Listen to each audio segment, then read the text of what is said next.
आपके जिस्म के अंदर खून सिर्फ ग़िज़ा से बनता है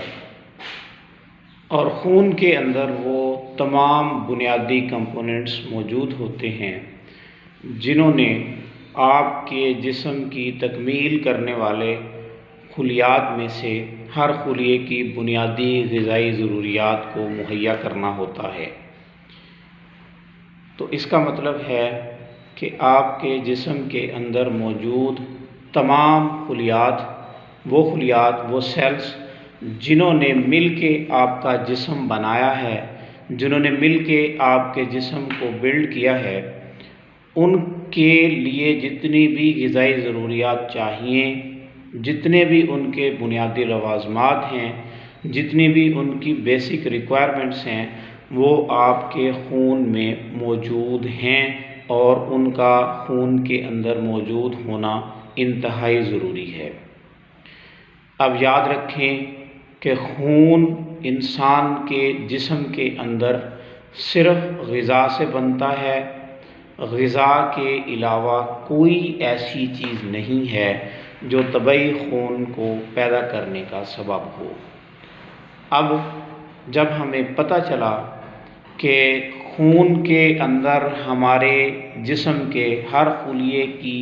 बुनियादी ग़िज़ा मौजूद होती है, तो इसका मतलब है कि खून को बनाने वाली ग़िज़ा के अंदर भी हर किस्म के वो तमाम ग़िज़ाई बुनियादी अज्ज़ा का मौजूद होना ज़रूरी है जो खून को एक मुकम्मल खून बनाते हैं। तो इसके बाद हमारे सामने ये बात खुल के आ जाती है कि खून की अहमियत हमारे जिस्म के लिए उतनी ही ज़्यादा अहम है जितना कि आपका जिस्म और आपका वजूद इस मुआशरे के लिए अहम है।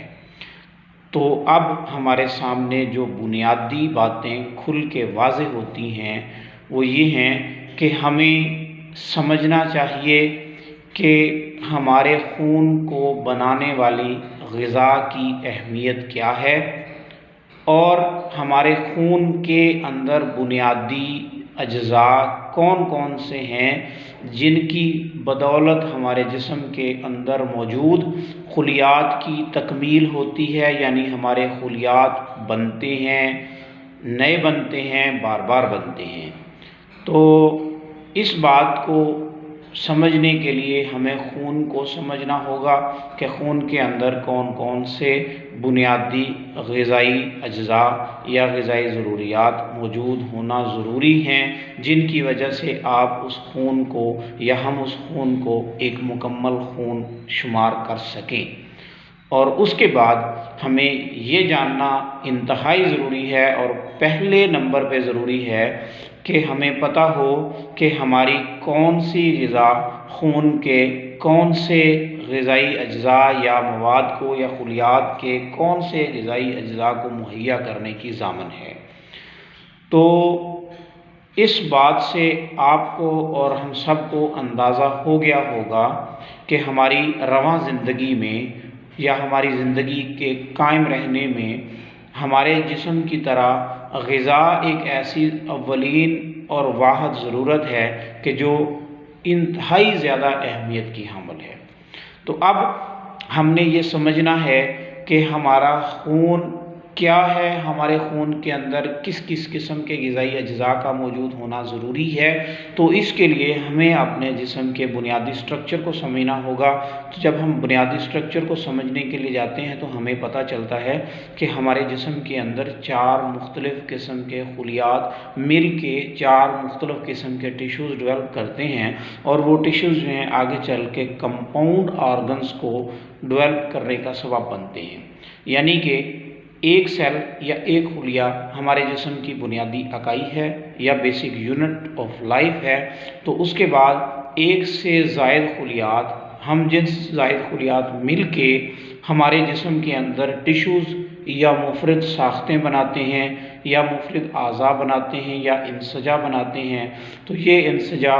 जब फिर डेवलप हो जाते हैं तो इनकी बदौलत कंपाउंड ऑर्गन्स या मुरक्कब ऑर्गन्स या मुरक्कब आज़ा जैसा कि दिल, मैदा, जिगर, दिमाग, किडनीज़ वगैरह वगैरह इस तरह के तमाम अज़ा बिल्ड होते हैं। तो अब हमें ये बात समझ आ गई कि चूँकि हमारे जिस्म के अंदर बुनियादी खुलियात 4 मुख्तलिफ़ इक़साम के हैं, तो उनसे बनने वाली नसीजें या उनसे डेवलप होने वाले टिश्यूज़ भी बुनियादी तौर पे 4 हैं और हमारे जिस्म के अंदर पाए जाने वाले एक एक ऑर्गन में हमारे चारों किस्म के खुलियात एक मख़सूस तनासब के साथ मौजूद होते हैं और वो फिर ऑर्गन्स बनाते हैं। कुछ ऑर्गन्स ऐसे होते हैं जिनमें मस्कुलर सेल्स और मस्कुलर नसीज की ज़्यादती होती है। कुछ ऑर्गन्स ऐसे होते हैं जिनके अंदर नर्व सेल्स की ज़्यादती होती है। कुछ ऑर्गन्स ऐसे होते हैं जिनके अंदर एपिथेलियल सेल्स की ज़्यादती होती है और कुछ ऑर्गन्स ऐसे होते हैं जिनके बेसिक स्ट्रक्चर में कनेक्टिव सेल्स की ज़्यादती होती है। तो इसका मतलब है कि हमारे खून के अंदर इन चारों बुनियादी सेल्स के ज़रूरी ग़िज़ाई लवाज़मात का हर वक्त मुहैया होना हमारी ज़िंदगी की रवानी के लिए इंतहाई ज़रूरी है। तो हम उसी खून को एक मुकम्मल खून कह सकते हैं कि जिसके अंदर हमारे नर्व सेल्स की ग़िज़ा भी पूरे तरीके से मौजूद हो, हमारे मसल सेल्स की ग़िज़ा भी पूरे तरीके से मौजूद हो, हमारे एपिथेलियल सेल्स की ग़िज़ा भी पूरे तरीके से मौजूद हो और हमारे कनेक्टिव सेल्स की ग़िज़ा भी पूरे तरीके से मौजूद हो। खून की कमी या खून की ख़राबी किस सूरतों में होती है? खून की कमी या खून का ना बनने से मुराद यही होता है कि हमारे जिस्म के किसी एक टिश्यू से रिलेटेड उसकी बुनियादी ग़िज़ा खून में कम हो जाती है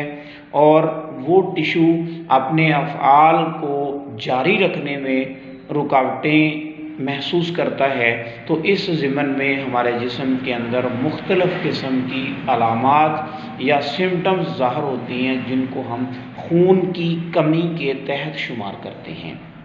तो अब हमें देखना है कि खून की कमी किस तरह होती है।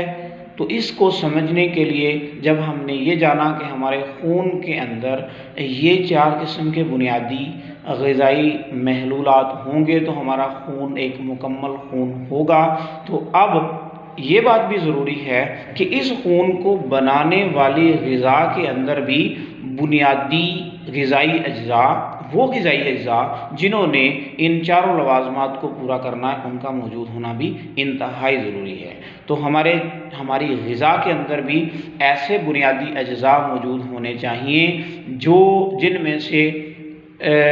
नर्व सेल्स की ग़िज़ा बन सकें, मसल सेल्स की ग़िज़ा बन सकें, एपिथेलियल सेल्स की ग़िज़ा बन सकें और कनेक्टिव सेल्स की ग़िज़ा बन सकें। तो ऐसी ग़िज़ा जिसमें चारों बेसिक सेल्स के बुनियादी लवाज़मात मौजूद होंगे, उसी ग़िज़ा को हम मुतवाज़न ग़िज़ा कहेंगे। इसलिए हर बंदे के लिए ये जानना ज़रूरी है कि उसकी ग़िज़ा उसके लिए कितनी अहमियत रखती है और उसके लिए लाज़म है कि वो अपनी ग़िज़ा से मुतल्लक़ बुनियादी तरीन इल्म को हर सूरत हासिल करे, क्योंकि ग़िज़ा का इल्म उसकी ज़िंदगी के लिए इतना ही ज़्यादा अहमियत का हामिल है जितनी कि एक इंसानी जिस्म के लिए ज़िंदगी की अहमियत होती है। तो मेरा ख़्याल है कि इस वक्त आपको ग़िज़ा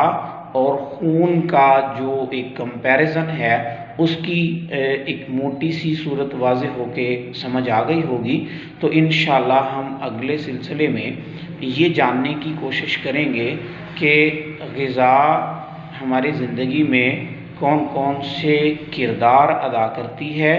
और ग़िज़ा हमारे जिस्म के लिए क्यों ज़रूरी है, कौन सी ग़िज़ा मुतवाज़न है, हमारी ग़िज़ा के अंदर किस किस्म के अज्जा होंगे तो वो मुतवाज़न ग़िज़ा कहलाएगी और कौन सी ग़िज़ा ऐसी है जो हमारे नर्व सेल्स की ग़िज़ा बनती है, कौन सी ग़िज़ा ऐसी है जो हमारे मसल सेल्स की ग़िज़ा बनती है और कौन सी ग़िज़ा ऐसी है जो हमारे एपिथेलियल सेल्स की ग़िज़ा बनती है और कौन सी ग़िज़ा ऐसी है जो हमारे कनेक्टिव सेल्स के लिए बुनियादी ज़रूरियात मुहैया करती है। तो अगर आपको हमारा ये सिलसिला पसंद आए तो आप मेरे चैनल को पहली ही फ़हरिस्त में सब्सक्राइब कर लें और इस तरह की मालूमात से आगाह रहने के लिए बेल के आइकन को दबा लें, नोटिफिकेशन ऑन कर लें। हमारे सिलसिले आपको अच्छे लग रहे हैं और यकीनन लग रहे हैं तो इन सिलसिलों को अपने दोस्तों तक ज़रूर पहुंचाइए। मैं आपका अपना हर्बलिस्ट मुदस्सर नज़र, इंशाअल्लाह अगले सिलसिले में मुलाकात होगी। अस्सलाम वालेकुम व रहमतुल्लाहि व बरकातुहू।